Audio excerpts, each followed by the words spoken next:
Hello, হ্যাঁ পুলকেশ দাশগুপ্ত বলছি। কাকে? নবনীতাকে?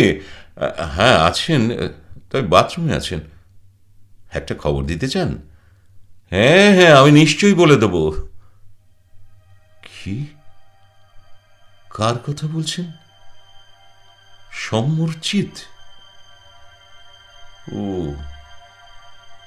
কবে? 7 দিন হলো? 7 দিন পরেই নবনীতাকে খবর দিতে বলেছিলেন? ও আচ্ছা, হ্যাঁ হ্যাঁ, আমি নবনীতাকে নিশ্চয়ই বলে দেব। হ্যাঁ হ্যাঁ, নমস্কার নমস্কার। নিতুকে খবর দিতে বলেছে? কেন, ওর কি আর কেউ নেই? কিন্তু খবরটা কি করে নিতুকে দেব? না, খুব মুশকিলে পড়ে গেলাম। কে ফোন করেছিল গো? বাথরুম থেকে আওয়াজ পেলাম। তোমারই ফোন, বুঝলে, ওই স্নান করছিল তো, তাই আমি কথা বলেছি। বেশ করেছো। তো কে ফোন করেছিল? তুমি বসো না, বসো, তারপর বলছি। এই সিরিয়াস কিছু নাকি? তোমার মুখটা যেন কেমন কেমন লাগছে। না না, সিরিয়াস সিরিয়াস নয়, তুমি বসো বসো। এই শোনো না, তার আগে বরঞ্চ আমরা খাওয়াটা সেরে নি, তারপর বলবো তোমাকে। কেন বলো তো? তারপরে কেন? না না, এখনই বলো। তোমাকে দেখে তো স্পষ্টই বোঝা যাচ্ছে ব্যাপারটা কেমন সিরিয়াস। এই আমি বসছি, এবার বলো, শিগগির বলো। দেখো কি কাণ্ড, আমি তো ভুলেই গিয়েছিলাম যে আমার এখনো স্নানই হয়নি। কি ব্যাপার বলো তো? তুমি অমন করছো কেন? কি হয়েছে? কে ফোন করেছিল? কি হলো বলো? সমরজিৎ মারা গেছে। কে? কে মারা গেছে? সমরজিৎ, সমরজিৎ রুদ্র। আমি তোমায় বলতে চাইনি নিতু, কিন্তু কে খবর দিল? চিনি না, এক ভদ্রলোক বললেন সমর নাকি তোমাকে খবর দিতে বলেছিল। কেন? আমাকে কেন? তা তো জানি না। তুমি জিজ্ঞেস করনি? না, তার আগে উনি ফোনটা রেখে দেন। ও যাকে, যাও তুমি স্নানটা সেরে এসো, বড্ড বেলা হয়ে গেল। কি হলো? তুমি অমন করে তাকিয়ে আছো কেন? যাও। নিতু, তুমি বোধহয় আমার কথাটা বুঝতে পারোনি। কে বললো বুঝতে পারিনি? খুব পেরেছি। সমর মারা গেছে, এই তো। যত সহজে তুমি এই তো বললে, ব্যাপারটা কি তত সহজ? আমি তো তাই মনে করি। না না, তুমি তা মনে করো না, মনে করার অভিনয় করো। অভিনয় করি? হ্যাঁ তাই। যে লোকটার মারা যাওয়ার খবরে তুমি এত সহজে এই তো বললে, সে লোকটা কিন্তু এক সময়... হ্যাঁ, এক সময় সে আমার স্বামী ছিল। কভু একথা কখনো। নিতু, নিতু, আমার আমার চোখের দিকে তাকিয়ে বলো তো, আর কিছু নয় বলো। আচ্ছা আচ্ছা, এত অস্থির হচ্ছ কেন বলো তো? যে ভদ্রলোক মারা গেছেন, গত 20 বছরে তার সঙ্গে আমার কোনো যোগাযোগ নেই। তাই তার সম্পর্কে আমার কোনো চিন্তা নেই, মাথা ব্যথাও নেই। তার মৃত্যুর খবর আমায় আমায় না জানালেও পারতে। তার সন্তান কিন্তু তোমার কাছেই আছে, এটা ভুলো না। না, ভুলবো কেন? এ দুর্ভাগ্যের কথা কি কেউ ভুলতে পারে? সোনাইয়ের দুর্ভাগ্য যে ও সমরজিৎ রুদ্রর মেয়ে, তোমার নয়। প্লিজ নিতু, প্লিজ, এতটা কঠিন হয়েও না। সোনাইয়ের জন্মটা কিন্তু আনন্দের মধ্যেই ছিল, সেটাতে তো কোনো ফাঁকি ছিল না। কে বলেছে আনন্দের ছিল? না, ওর সো কল্ড বাবা ওকে চায়নি। ও ও আমার একার ইচ্ছেই পৃথিবীতে এসেছে। এটা দুর্ভাগ্য নয় তো আর কি? তবে হ্যাঁ, সৌভাগ্য তো আছে। তা না হলেও ও তোমার আশ্রয় পায়। আশ্রয়? আশ্রয় কেন বলছো? ও আমাদের সন্তান, সন্তানকে কি কেউ আশ্রয় দেয়? তবু তবু নিতু, সোনাই যখন তার বাবার পরিচয় দেবে, তখন তো সমরের নামই করবে, বলো। কেন? কেন করবে? এই ভয়ঙ্কর কাজটা করতে এত বছর ধরে তুমি কেন সোনাইকে বাধ্য করেছো? কেন কেন এত দিনেও তুমি ওকে অ্যাডপ্ট করলে না? বলো বলো বলো বলো, কেন করলে না? তার কারণ আমি ভেবেছি একটা কিছু থাক সমরের, দাবি করার মতো ওরও কিছু থাক। কেন কেন ওই নির্দয় মানুষটাকে এত করুণা দেখাচ্ছ কেন? ও কোনো করুণা পাবার যোগ্যই নয়। থাক না নিতুর, যে মানুষটা নেই তাকে করুণা করেও দরকার নেই, দয়া দেখাবারও দরকার নেই। তবে তবে তুমি এত অস্থির হচ্ছ কেন? যাও স্নান করে এসো, আমার খিদে পেয়েছে। একদিন কিন্তু তুমি ওকে ভালোবেসে বিয়ে করেছিলে। এই ভালোবাসাটাই তো আমার কাছে দুঃস্বপ্ন। ভুল করে ভালোবেসেছিলাম পুলক। কিন্তু সমর তার ভালোবাসা, সেটা তো ভুল নয়, সেটা ভীষণভাবে সত্যি নিতু। ওই ভালোবাসাটাই তো সহ্য করতে পারিনি আমি। ওর ওই আগ্রাসী ভালোবাসায় আমি অতিষ্ঠ হয়ে গেছিলাম। 24 ঘন্টা ছায়ার মতো ও আমার পাশে পাশে থাকতো। আমি সবসময় চাইতাম ও কয়েকদিনের জন্য বাইরে যাক, আমি একটু নিঃশ্বাস ফেলে বাঁচি। কিন্তু ও যেত না, বলতো আমি সরে গেলেই অন্য কেউ এসে যাবে তোমার পাশে। আমার ভয় করতো পুলক। আমি বুঝতে পারছিলাম আমাদের দুজনের মাঝখানে ও কাউকে সহ্য করবে না, এমনকি সোনাই কেউ না। নিতা, কি বলছো তুমি?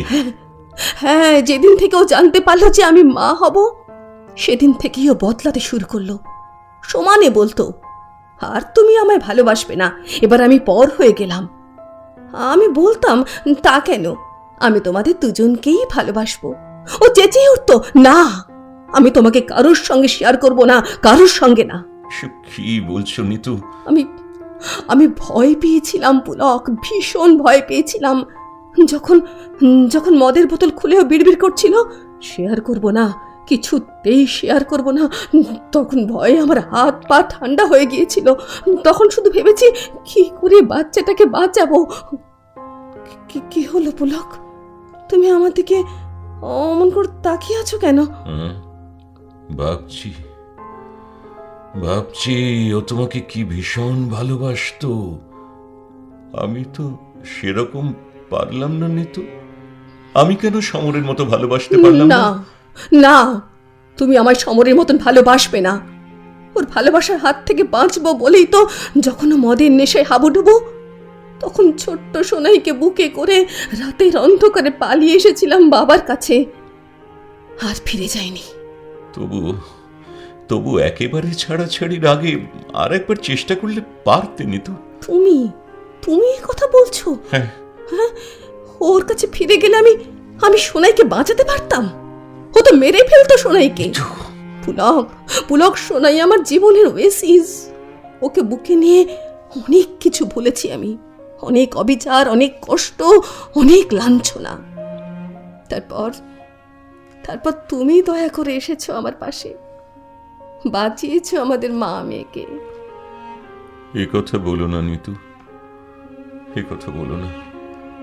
বাঁচাবার কোনো প্রশ্নই আসে না। আমি যে তোমাকে ভালোবাসতাম, যখন তুমি 16-17, আমি 21-22, তখন থেকেই। কিন্তু বলতে পারিনি, সংকোচ হয়েছিল আমার। ভেবেছিলাম তুমি যদি গুরুত্ব না দাও। তারপর দেখলাম একটু একটু করে সমর তোমার একেবারে কাছে এসে গেল। আমি বলতেই পারলাম না। আমি সমর দুজনেই তোমার দাদার বন্ধু, আমি পাড়ার ও কলেজের। যখন শুনলাম তোমাদের বিয়ে হচ্ছে, তখন প্রাণপণে বোঝালাম নিজেকে, পুলক, ভেঙে পড়ো না। নবনীতা তোমার নয়, সে সমরের, সমরজিৎ রুদ্রের। ওর জন্য ভেঙে পড়া তোমার সাজে না। অনেক কষ্টে নিজেকে সামলে নিলাম আমি। কেন বলনি, কেন সেদিন বলনি পুলক? কেমন করে বলবো? আমি যে দেখেছি সমর তোমায় কত ভালোবাসতো, তাই আস্তে আস্তে সরে গিয়েছিলাম আমি। কেন সরে গেলে? কেন জোর করে আমার সামনে এসে বললে না, নবনীতা তুমি আমার, শুধু আমার? তাহলে ওই ভয়ঙ্কর 3 বছরের যন্ত্রণা আমায় পেতে হতো না। তবু ওই যন্ত্রণার ভেতর থেকে তো তুমি বুঝতে পেরেছিলে যে ভালোবাসা কাকে বলে। ওকে তুমি ভালোবাসা বলো? হ্যাঁ, একটা মানুষ সব কিছু ছেড়ে প্রতি পল প্রতি মুহূর্ত আমার দিকে তাকিয়ে আছে, প্রতি মুহূর্তে সে ভয় করছে এই বুঝি কোনো ভাগিদার এসে গেল। বিয়ের 2 বছর পর যখন ওর ওই উত্তম ভালোবাসা সহ্য করতে না পেরে ওকে আমার মা হবার ইচ্ছের কথা বলেছিলাম, তখন ও কি বলেছিল জানো? কি বলেছিল? বলেছিল তাহলে যে তুমি বুড়ি হয়ে যাবে নিতু। এইসব কি বলছো তুমি? হ্যাঁ, ওর ভয় করেছিল আর একটা প্রাণী এসে আমার অনেকটা সময় নিয়ে নেবে, এটাও সহ্য করতে পারিনি। নানা ভাবে ও আমাকে আমাকে আটকাতে চেষ্টা করেছে, কিন্তু পারেনি। শেষকালে বাধ্য হয়েছে আমার ইচ্ছে সায় দিতে। এই হচ্ছে সমরজিৎ, তোমার বন্ধু।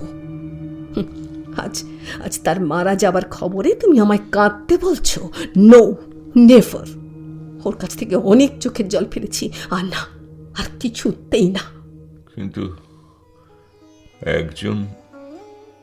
একজন তো কেউ কাঁদবে ওর জন্যে। ওর তো আর কেউ নেই নিতু, শুধুই তুমি। তাই তো ও শুধু তোমাকেই খবর দিতে বলেছে। ভদ্রলোক টেলিফোনে বললেন মারা যাবার 7 দিন পরে তোমাকে খবর দিতে বলেছে, আর আজ সেই 7 বেশ দিন। তো, খবর দিতে বলে গেছে, খবর দেওয়া হয়ে গেছে, ব্যাস, দি এন্ড। আর না, এবার তুমি একটু চুপ করে বসো তো, আমি এই বিষয়ে আর কোনো কথা বলতে চাই না। না না, কিন্তু সোনাই তো কিছু করবে ওর বাবার জন্য। না, সোনাই করবে না, না, কিচ্ছু করবে না। ও তো সোনাইকে মেরেই ফেলতে চেয়েছিল, আর তুমি বলছো সোনাই কিছু করবে? কি করে বললে তুমি? ভাবলে কি করে? তাহলে মানুষটা কি করবে নিতু? ওই মহাশূন্যে, ওই নির্বান্ধব নির্জন পুরীতে একা একা কি করবে সমর? এক ফোঁটা জলের জন্য হাহাকার করে বেড়াবে, এক বিন্দু তেষ্টার জল পাবে না। তা কি করে হয় নিতু? তা হয় না, হতে পারে তুমি না। তুমি অমর করছো কেন পুলক? চুপ করো তুমি। আমি পারছি না নিতু। শুধু একটা কথা আমাকে জ্বালিয়ে পুড়িয়ে খাচ্ছে। আমি তোমাকে কেড়ে নিয়েছি সমরের কাছ থেকে। একটা প্রায়শ্চিত্ত আমার করার দরকার নিতু, ভীষণ দরকার। প্রায়শ্চিত্ত? প্রায়শ্চিত্ত। আমি জল দেব সমরকে। তুমি? আমি জানিনি তো আমি ওর কেউ নই, কিন্তু দেয়া যায়, জানো, জল দেয়া যায়। যার কোথাও কেউ নেই তাকে জল দেয়া যায়। তুমি কখনো তোমার বাবাকে তর্পণ করতে দেখেছো, শুনেছো? সেখানে বলা আছে যার কেউ নেই, যে নিঃসঙ্গ নির্বান্ধব, তাকে আমি জল দিচ্ছি। আমার দেয়া জলে সে তৃপ্ত হোক, শুনেছো? আমি আমি দেবো সমরকে তার তৃষ্ণার জল। একটু কিছু পাক সে আমাদের কাছ থেকে। কাঁদো নিতু, কাঁদো প্লিজ, একটু চোখের জলই দাও। তুমি অন্যের বিবাহিতা স্ত্রী, মন্ত্র পড়ে তর্পণ করার অধিকার তোমার নেই। চোখের জল তো দিতে পারবে, তাই দাও না নিতু, তাই দাও। পুলক প্লিজ। এই তো তুমি কাঁদছো নিতু। সমর তুমি কি দেখতে পাচ্ছ? নিতু কাঁদছে তোমার জন্যে।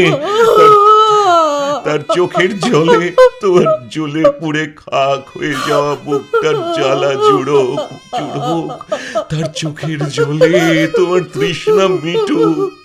তার চোখের জলে তোমার মহা উত্তরণ হোক সমর, মহা উত্তরণ হোক।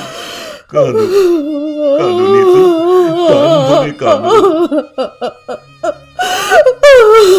ওম ये चश्माकं कुले जाता अपुत्रागत्राणिमृता ते तृप्पन्तु मया दत्तं वस्त्रो निष्पीडनोदकं